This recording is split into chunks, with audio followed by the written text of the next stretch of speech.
Okay, to continue our discussion of anchor paradigm, I want to talk about focal points and specifically the family of focals, and then evaluate some various focal points for using the critical point test to decide whether it is single function or multifunction. So family of focals. First, what is a focal point? A focal point is a point in space where its position is maintained by controlling tension, shear, and compression. And so it is my belief that a good rescue technician can pick any point in space and create a focal point that stays in position there by manipulating tension, compression, and shear. And so some examples of ways to do this are using unsupported focal points, compression supported focal points, and tension supported focal points. We teach some of these in our programs, so some of this will be a review, some of it may be new. So let's focus specifically on unsupported first. The basic and kind of the base of multi-point anchors is the anchor extension. An anchor extension typically is unsupported because if it had a means of support, that single point anchor would cause it to be unstable. And so an anchor extension is simply the anchor that I need to use is maybe 50 to 100 feet away, and I need to extend its capability up to my area of operation.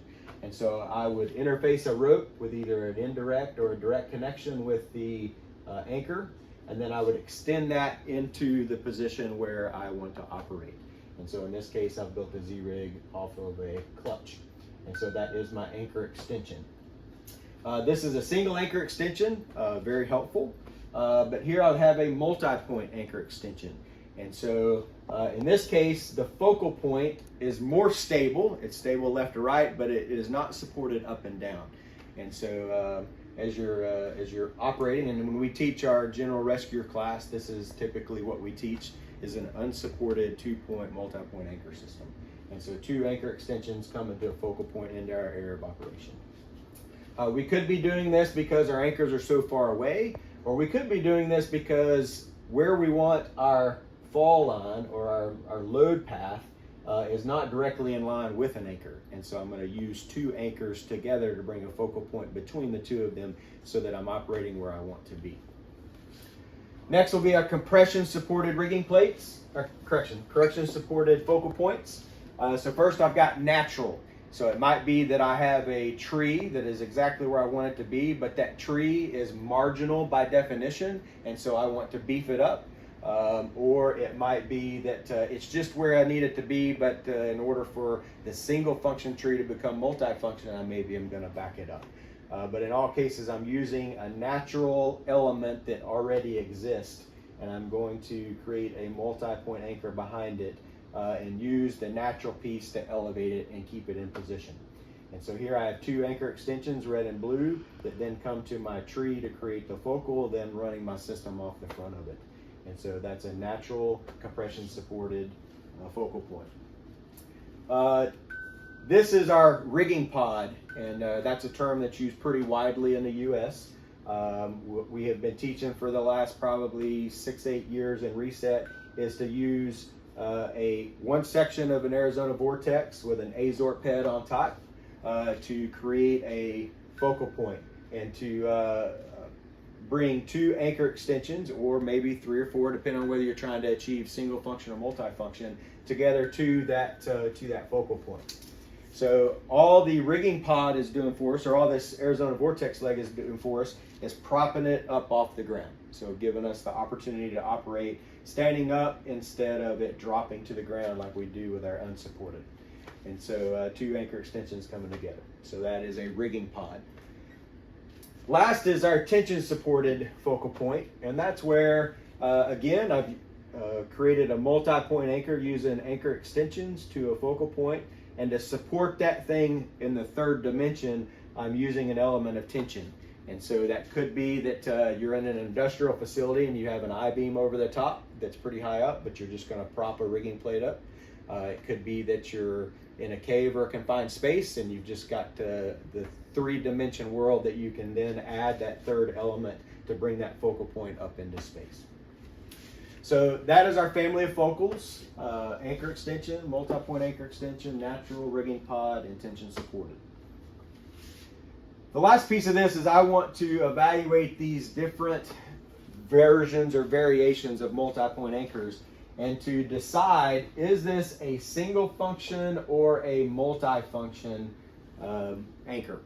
And so we'll start over here on the left side of the board here, where I have two single function anchors that are side by side, but maybe they're a long ways away, and I want to extend those to our area of operation to maybe our rigging plate, and I want to decide, is it single function or multi-function? And I will also note in this particular example, the angle between those two is less than 30 degrees.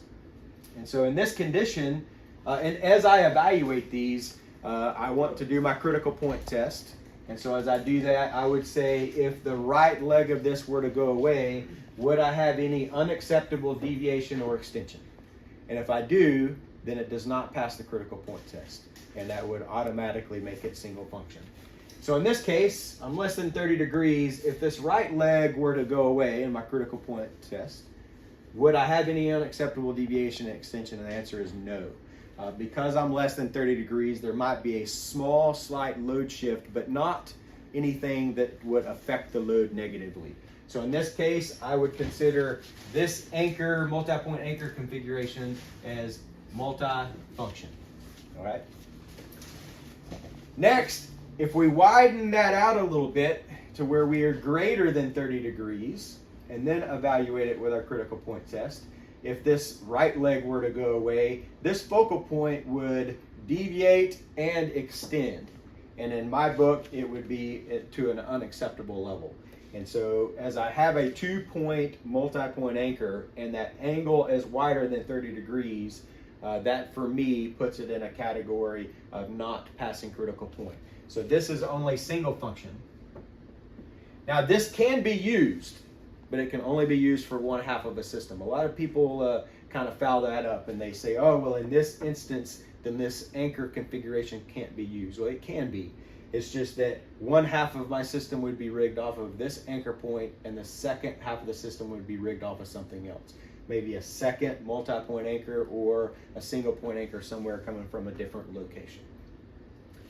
All right, next is I've got a multi-function anchor that I have connected both of my anchor extension ropes to and extended them to my focal point. So again, I apply my critical point test. If the right leg, in this case the blue rope, were to go away, I would have no deviation and extension, or vice versa for black. But the critical piece of it is that this has to be a multi-function anchor that those two ropes are connected to, and they need to be separately anchored to that multi-function anchor. So in this configuration, as long as blue and black are separately interfaced with a multi-function anchor, it creates a multi-function multi-point anchor. All right, now we've got 3 legs in the mix, and all 3 of them are single function. Critical point test. If the left leg goes away, do I have deviation extension? No, because the center leg is there. All right, the 2 that survive support the load without deviation and extension. Again, if all 3 of them are present and the center leg were to go away, there would be no deviation and extension of the focal point because the 2 that survive support it. So in this case, this focal point can be considered multi-function, and I would be comfortable putting 2 halves of my 2-rope system on that focal point. The thing I want to point out with this next diagram is that a 3rd leg by itself does not create multifunctionality. That 3rd leg in this instant is immediately in line with my direction of pull. Right? And so that's what causes it to be multifunction. If you look here, I've added a 3rd leg, but if I do my critical point test, if this right rope were to go away, I have deviation and an extension of the focal point that I would not be comfortable with. And so in this case, this setup is single function because I have a critical point on that right side.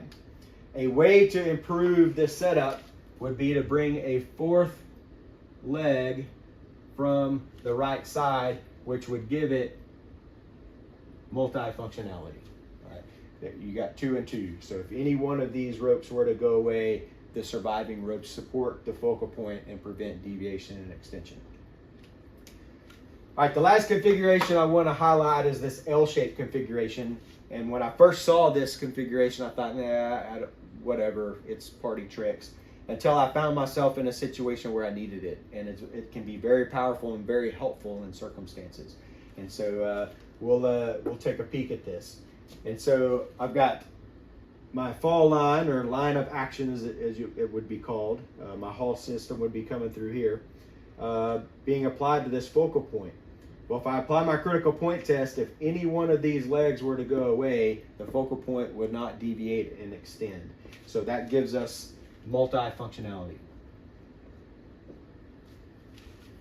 So just to recap, we have our family of focals, and then as we build multi-point anchors and integrate them into a different kind of family of focals, we need to evaluate them to identify whether they are single function or multifunction.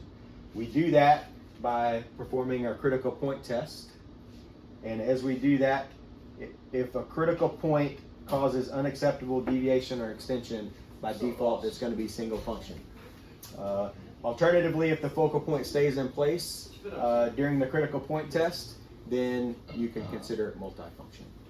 So that's the element of the family of focals and the critical point evaluation.